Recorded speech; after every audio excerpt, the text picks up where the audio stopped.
প্রধানমন্ত্রী বর্তমানে প্রতিরক্ষা দেখতে ছিলেন সালাউদ্দিন। যদি ভারতের কোনো এজেন্ডা থাকে, কোনো একটা এক্সিকিউটিভ কোনো একটা ক্রাইসিস স্বল্প সময়ের জন্য অ্যাপ্রুভ করানোর, দেখবেন তারেক রহমান শিখ হয়ে গেছে, বিদেশে চলে গেছে, এই সময়ের মধ্যে তিলক সালাউদ্দিন বাংলাদেশের একটা বাম্বু দিয়ে দিছে।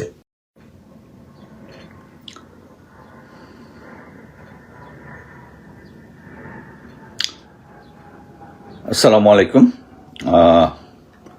অনেকদিন পরে লাইভে আসলাম।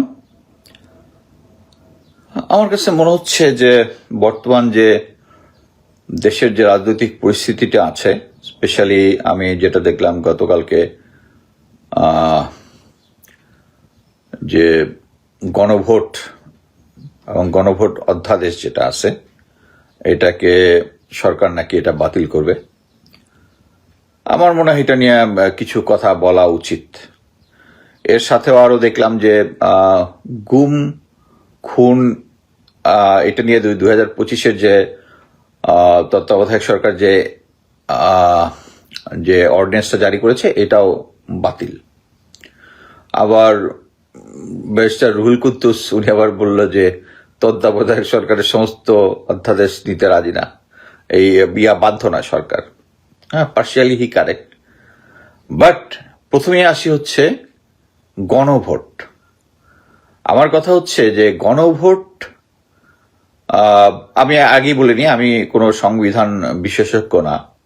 আমি দেশের একজন সাধারণ নাগরিক হিসেবে আমার যে স্পেশালিটি আছে, সিকিউরিটি অ্যান্ড আদার, ওগুলোর ব্যাপারে আমি জেনে বুঝে কথা বলি। এখানে আমি যেটা পাবলিক নলেজ, যেটা আমি বিভিন্ন ওপেন মিডিয়াতে পড়ে যেটুকু বুঝি সে তার কথা বলবো। গণতন্ত্রকে আমি যেভাবে বুঝি সেটা হচ্ছে গণতন্ত্র মানে হচ্ছে জনগণ যেটা রায় দিবে, জনগণের রায়টাই হচ্ছে গণতন্ত্র। এখন এই যে গণভোট যেটা হয়েছে, এটা জনগণের রায়। 70% লোক হা ভোট দিয়েছে। আচ্ছা, এখন 70% লোক হা ভোট দিয়েছে, এর মানে কিন্তু 30% লোক না ভোট দিয়েছে তা না। না ভোট দিয়েছে একটা পার্সেন্টেজ, এরপরে যারা ভোট দেয়নি তাদেরও একটা হচ্ছে হ্যাঁ ভোটের পক্ষে। সো আমরা যদি দেখি, মোট কথা হচ্ছে একটা ভোট হয়ে যাওয়ার পরে আমাকে ধরে নিতে হবে 100% লোক অ্যাকচুয়ালি হা ভোট দিয়েছে এবং এটাকে মেনে নিতে হবে। যেমন আমি বলি, বিএনপি এখন 50% বোধহয়, আমার এক্স্যাক্টলি নাই, ভুল হইতে পারে, ভোট পেয়ে নির্বাচিত হয়েছে। এর মানে ওই 50%-এর প্রধানমন্ত্রী তো তারেক রহমান না, 100%-এর প্রধানমন্ত্রী তারেক রহমান। সো 70% ভোট বাংলাদেশিরা যেটা দিয়ে যে রায়টা দিয়েছে, ওইটা আইনের মার পেছে বিএনপি অ্যাকসেপ্ট করবে না, এটা হতে পারে না। আমি যেটা বুঝি, আইনের মার পেছে এই এখন মনে করেন যেটা হয়, একটা ভোট হলো সবাই আবার আদালতে যায়, এটা আমেরিকাতেও হয়, ট্রাম্পের ইয়ার সময় হয়েছে যে আদালতের মধ্যে যায়। এই একটা জিনিস, আদালত এটার উপরে রায় নিতে পারবে না, কারণ আদালত এই 70% লোকের ভোট নিতে পারবে না, মানে সাক্ষ্য নিতে পারবে না। So this is the final. এবং এই ফাইনাল যে জনগণের রায়, এইটার বিরুদ্ধে যদি যায়, তাহলে BNP will go heading towards A crisis. এবং এটা নিয়ে যে বিরোধী দলরা যে আন্দোলনের কথা বলছে, সে আন্দোলনের আমি বাংলাদেশের নাগরিক হিসেবে পূর্ণ সমর্থন করব। এখন আসে আরেকটা দিক। আমরা তো আমি অনেক সময় বলছি যে আমি প্রেসিডেন্ট জিয়ার গ্রেট ফ্যান, ম্যাডাম খালেদা জিয়ার গ্রেট ফ্যান, কিন্তু আমি কিন্তু এখনো তারেক জিয়ার গ্রেট ফ্যান হতে পারি নাই। আমি চাই, কেন পারি নাই এইটা ব্যাখ্যা করি। প্রেসিডেন্ট জিয়ার তার কার্যক্রম নিয়ে কথা বলার কোনো কিছু নাই, সবাই আমরা জানি, দেশের জনগণ জানে, ম্যাডাম খালেদা জিয়ারটা জানে। তারেক রহমানকে আমরা দেখলাম নির্বাচনের আগে বলতেছে আপনারা হা ভোট দিবেন। এই হা ভোট দিলে সংবিধান সংশোধন হবে, কি বলে এখানে কি বলে সংস্কার হবে, এবং ব্লা ব্লা ব্লা 4টা পয়েন্টে আমরা সবাই সাক্ষ্য দিয়েছে এবং তারেক জিয়া নিজে বলেছে আমরা দিব। এখন এইটা উনাকে মানতে হবে। আমার ধারণা যে উনার যে অ্যাডভাইজার গ্রুপটা আছে, দে আর কন্ট্রোল বাই ইন্ডিয়া, আমরা যেটা আগে থেকে করছিলাম। এখন আপনি হিসাব করে দেখেন কোন কোন জিনিস ভারতের অপছন্দ হবে। এই যে গুম কমিশন নিয়ে যে গুম অধ্যাদেশ যেটা হয়েছে, এটা তো ভারতের পছন্দ করার কথা না, তাই না? উনি বলতে সেটা বাতিল হয়ে যাবে। কেন বাতিল হয়ে যাবে? কারণ সেনাবাহিনী, প্রশাসন, পুলিশ, আইনশৃঙ্খলার একদল লোক এই গুমের সাথে জড়িত ছিল। বিএনপি আপনারা কি চান আপনাদের যে নেতাকর্মী আছে গ্রাউন্ড লেভেলে, প্রচুর নেতাকর্মী প্রসিকিউটেড হয়েছে এদের মাধ্যমে। সো আপনি গুম কমিশন নিয়ে কাজ করতে চান না? কার স্বার্থে? কার স্বার্থে? আমি যেটা ভেবেছিলাম যে তত্ত্বাবধায়ক সরকারের সময়, মানে প্রফেসর ইউনূস সরকারের সময় প্রফেসর ইউনূস পুরোপুরি দেশের কন্ট্রোল নিতে পারেন নাই। এখানে দুইটা প্যারালাল সরকার চলছে, একটা হচ্ছে প্রফেসর ইউনূসের সরকার, আর একটা হচ্ছে জেনারেল ওয়াকারের সরকার। সো জেনারেল ওয়াকারের সরকারের সময় জেনারেল ওয়াকার এই যে 15 জন অফিসার যারা গুম খুনের সাথে জড়িত তাদেরকে চাকুরিতে বহাল রেখে তাদেরকে 5 স্টার অ্যাকোমোডেশনে রাখছে ক্যান্টনমেন্টের ভিতরে। আমি তো ভেবেছিলাম যে বিএনপি আসার সাথে সাথেই তো এটাকে ক্যান্সেল করে দেওয়ার কথা বলবে এবং এই অফিসারদেরকে চাকরিচ্যুত করতে বলে। কেন? ইট ইজ এ হিস্ট্রিক্যাল, এটা হিস্ট্রিতে একটা নজিরবিহীন যে যাদের এগেনস্টে ক্রিমিনাল কোর্টে মামলা আছে still they are serving. Absurd.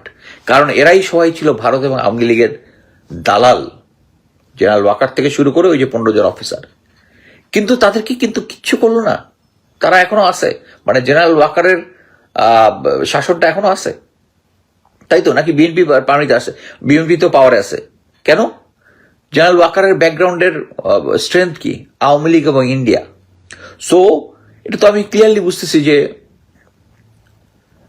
তাদের পাওয়ারের কাছে হয় নতজানু হয়ে আছে প্রফেসর তারেক রহমান, আদারওয়াইজ তাদের তো উচিত ছিল যে এই 15 জন অফিসারকে উঠেই তাদেরকে চাকরিচ্যুত করা এবং জেলখানায় পাঠানো। আমি ইতিহাস থেকে জানি এটা যে কোনো অফিসারের এগেনস্টে, সার্ভিং অফিসার এগেনস্টে যদি আদালতে দুর্নীতির মামলা হয়, আমরা জাস্ট জেনারেল এরশাদের পতনের পর আমরা কমিশন পাওয়া, তখন জেনারেল ওয়াহিদ ছিল একজন, তার কিছু দুর্নীতির মামলায় তার যে হয়েছে সাথে সাথে চাকরিচ্যুত এবং সাথে সাথে পুলিশ অ্যারেস্ট। আমার একজন অধিনায়ক ছিলেন যিনি প্রেসিডেন্ট জিয়া হত্যার সময় বিবিআরসিতে কর্মরত ছিলেন। যেই মামলা হয়েছে সাথে সাথে উনি চাকরিচ্যুত এন্ড অ্যারেস্টেড। আর এখন আমরা দেখতেছি যে তাদের এগেনস্টে ক্রিমিনাল কোর্টে গুম খুনের মতো, এবং আমি নিজে ইয়ার সাথে কথা বলেছি, তাজুল, প্রসিকিউটর যে ব্যারিস্টার তাজুল ভাই ছিলেন, দে আর হ্যাভিং 100% এভিডেন্স। এটার পরও তারা এখনো চাকরিতে আছে। আরেকটা উদাহরণ দিই, আমরা 5ই আগস্টের আগে আমি নিজেই বলেছিলাম এবং বিভিন্ন সোর্স থেকে আরো বিভিন্ন লোকজন বলেছে, সেটা হচ্ছে general Shahin, lieutenant general Shahin, যিনি 5ই আগস্টের আগে অজিত দোভালের সাথে তার টেক্সট মেসেজ আদান প্রদান হয়েছে, কথা হয়েছে যে জেনারেল ওয়াকার এই আন্দোলন দমন করতে পারবে না, আমাকে সেনাপ্রধান বানান, আমি আন্দোলন দমন করব। দেন জেনারেল ওয়াকার তাকে ডেকে নিয়েছিল, তাকে জিজ্ঞাসাবাদ করার কি হয়েছে, উনাকে সিজেএস থেকে, চিফ অফ জেনারেল স্টাফ থেকে নিয়ে এনডিসিতে পাঠাই দিছে। কারণ কি? জেনারেল ওয়াকারও ইন্ডিয়ান ব্যাকগ্রাউন্ড এবং উনিও ইন্ডিয়ান ব্যাকগ্রাউন্ড, এই জন্য করতে পারে। এখন তো এটার সময়, এখন তো তারেক রহমানের তো আর কোনো ভারতীয় হেজিমনের কাছে বোর্ড ডাউন করার কথা না। আরেকটা জিনিস বলি, আমরা এতদিন ধরে বলে আসতেছি যে ভারতীয় হেজিমনি আমাদের সেনাবাহিনীতে, আমাদের গোয়েন্দা সংস্থাগুলোতে আছে। আমি নিজে ভিডিও শেয়ার করেছি ক্যান্টনমেন্ট থেকে 7ই আগস্ট 253 জন ভারতীয় নাগরিক ফ্যামিলি সহ আর্মির গাড়িতে করে গিয়েছে হচ্ছে এয়ারপোর্টে, এবং ওখান থেকে এই ভারতীয় মেইন স্ট্রিম মিডিয়া হয়েছে, ভারতীয় প্লেন এসে ওদেরকে নিয়ে গেছে। ভাই, এটা নিয়ে আপনি ইনভেস্টিগেশন করবেন না? বাংলাদেশ সেনাবাহিনীর মধ্যে কারা কারা কি বলে ভারতীয় সাথে কানেক্টেড আপনারা বের করবেন না? বাংলাদেশের সার্বভৌমত্ব রক্ষা করবেন না? আমি যখন সেনাবাহিনীতে ছিলাম, কর্নেল ইমরান ইবনে রৌফ রিসেন্টলি রিটায়ার করছে, আমার কাছে বলছে যে তার ভারতীয় কানেকশন আছে। আমার কাছে বলছে বিকজ তার সাথে জিয়ার, সে বেশি দূর যাইতে পারে নাই কারণ আমার কোর্সমেট জিয়ার সাথে তার একটা মানে লাগালাগি ছিল, তার সম্বন্ধে যেতে পারে। সে প্রাউডলি বলছে, তখন এই জিনিসটা ঘোষণা করা যে আমার সাথে ইন্ডিয়ান কানেকশন, মানে সে নিজেকে প্রাউড ফিল করতো যে ভারতের সাথে আমার কানেকশন আছে। এই যে বাংলাদেশ সেনাবাহিনী, গোয়েন্দা সংস্থা বা পুলিশের কয়েকজন সদস্য যারা ভারতের সাথে কানেক্ট, আমি তাদের নাম জানি, কিন্তু কেউ ইনভেস্টিগেট করবে না। আপনাদের তো উচিত এই জিনিসটা ইনভেস্টিগেট করা।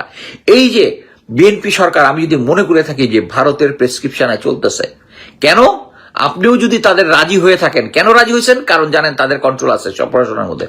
এই প্রশাসনকে যে ভারতীয় হেজিমনি মুক্ত করার দায়িত্ব কার? আপনার, জনাব তারেক রহমান, আপনার। তা আপনি করতেছেন না কেন? এখন তো আপনার উচিত একটা বড় একটা কমিটি গঠন করা, উচ্চ পর্যায়ের, যে কমিশনটা ভারতীয় যে মূল যেগুলো আছে আমাদের প্রশাসনে, আইন শৃঙ্খলা বের করা। আপনাকে বের করতেছেন, কেন বের করতেছেন না? তার মানে আপনি ভারতের প্রেসক্রিপশনে চলতেছেন।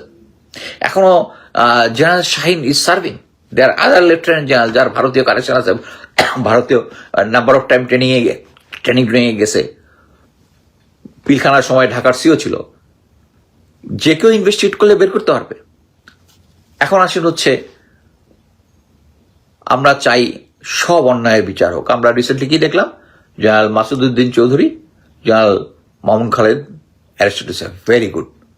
এই দুজন দে আর রিয়েল ক্রিমিনাল, তারা অ্যারেস্ট হয়েছে, আলহামদুলিল্লাহ, গুড। আচ্ছা, 25 ফেব্রুয়ারি যে পিলখানা হত্যাকাণ্ড হয়েছে, এটা তো কমিশন হয়েছে, সমস্ত কিছু ইনভেস্টিগেশন রিপোর্ট শেষ।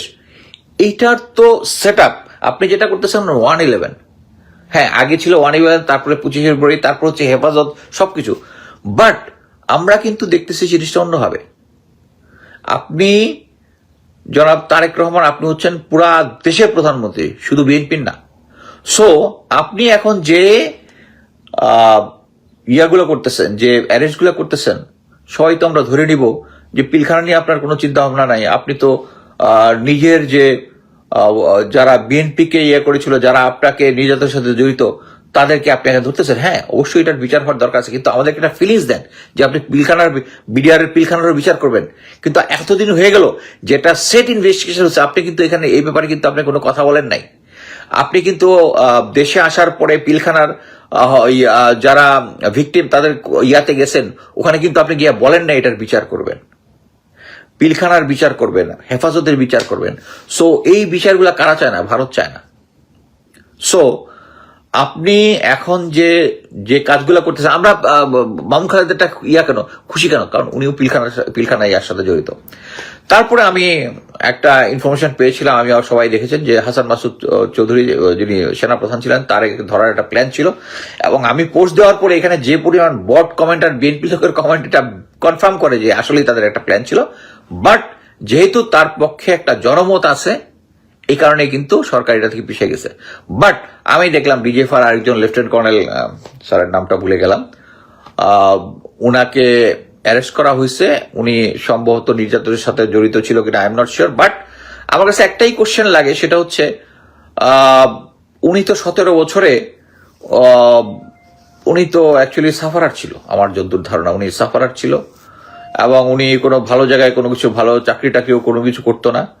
এবং উনি দেখলাম নিজে একটা চিঠি দিয়েছেন আরেকজন সিনিয়র অফিসার বিএনপির সাথে জড়িত, লেফটেন্যান্ট কর্নেল তৌহিদ, আমি ফেসবুকে দেখলাম যে উনি ইয়াটা বলেছে।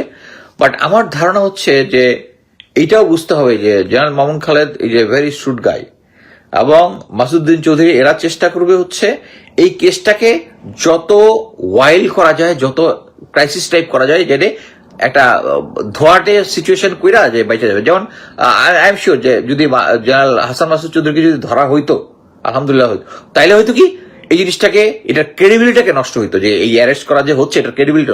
এবং ওইটাই হচ্ছে তাদের মেইন কাজ, যে মূল যারা এটার সাথে জড়িত তাদেরকে বের করে দেওয়ার জন্যই আমি মনে করি যে পরিচালক লেফটেন্যান্ট কর্নেল যাকে ধরা হয়েছে। বাট আমি ওনার ব্যাপারে ডিটেলস যাই না, এটা ডিলিট করা উচিত। বাট কথা হচ্ছে 111 এটার মধ্যে যেটা হচ্ছে, ওইটার মধ্যে ভিকটিম হচ্ছে বিএনপি এবং তারেক রহমান নিজে। অতএব উনারই উচিত ছিল হচ্ছে আগে অন্য বিষয়গুলো ধরে তারপরে এটা ধরা। যেমন পিলখানা ধরলে এমনি জেনারেল মামুন খালেদ ধরা হইতো। সো ফাইনালি আমি অ্যাকচুয়ালি যেটা মনে করি যে বিএনপির এখন উচিত হচ্ছে যে ভারতীয় হেজিমনি যে আমাদের প্রশাসনের ভিতরে এবং সেনাবাহিনীর ভিতরে আছে, এটা বের করা, এটার জন্য একটা কমিশন গঠন করা। আদারওয়াইজ তারা যে এখন ভারতেরও ক্রীড়ানক হিসাবে আছে, এভাবেই রয়ে যাবে। দিনের পর দিন। তারাও যখন যাবে, আবার নেক্সট যখন আসবে, নেক্সট সরকার যখন আসবে, একইভাবে চলে যাবে, একইভাবে। আমরা ভারতীয় হেজিমনি থেকে বের হইতে পারবো না। বিএনপি যতই আমরা বলি ইলেকশন ইঞ্জিনিয়ারিং হয়েছে এবং ফাইনালি আমরা এই বাস্তবতাটা মেনে নিয়েছি, বিএনপি এখন পাওয়ারে। এবং এই হেজিমনি তাকে যদি মনে করে বিএনপি যে হেজিমনি তাকে প্রতিবারই ক্ষমতায় নিয়ে আসবে এবং এভাবেই ভালো, then it's a bad decision, bad decision. এবং জনগণ এটা মানবে না। এবং এবং আমরা হিস্ট্রিতে দেখলাম প্রথম যে প্রধানমন্ত্রী বর্তমানে প্রতিরক্ষা দেখবে ছিলেন সালাউদ্দিন। এটা আপনার কাছে খুব হালকা মনে হতে হয়, হালকা না। যদি ভারতের কোনো এজেন্ডা থাকে, কোনো একটা এক্সিকিউটিভ কোনো একটা ক্রাইসিস স্বল্প সময়ের জন্য অ্যাপ্রুভ করানোর, দেখবেন তারেক রহমান শিখ হয়ে গেছে, বিদেশে চলে গেছে, এই সময়ের মধ্যে শিলং সালাউদ্দিন বাংলাদেশকে একটা বাম্বু দিয়ে দিছে। সার্বভৌমত্ব will be in question. So এই জিনিসটা আমাদের সিনিয়রদেরকে জানতে হবে, আমাদের প্রশাসনকে জানতে হবে, তারেক রহমানকে জানতে হবে। এবং আমি খুব আপসেট, তারেক রহমানের যে অ্যাডভাইজার গ্রুপ আছে তারা অ্যাকচুয়ালি তাকে ভালো মতো গাইড করতেছে না। এবং যদি গণভোটকে তারা শেষ পর্যন্ত মেনে না নেয়, এটার যে আন্দোলন হবে, আন্দোলনকে আমি পূর্ণ সমর্থন করব। ধন্যবাদ।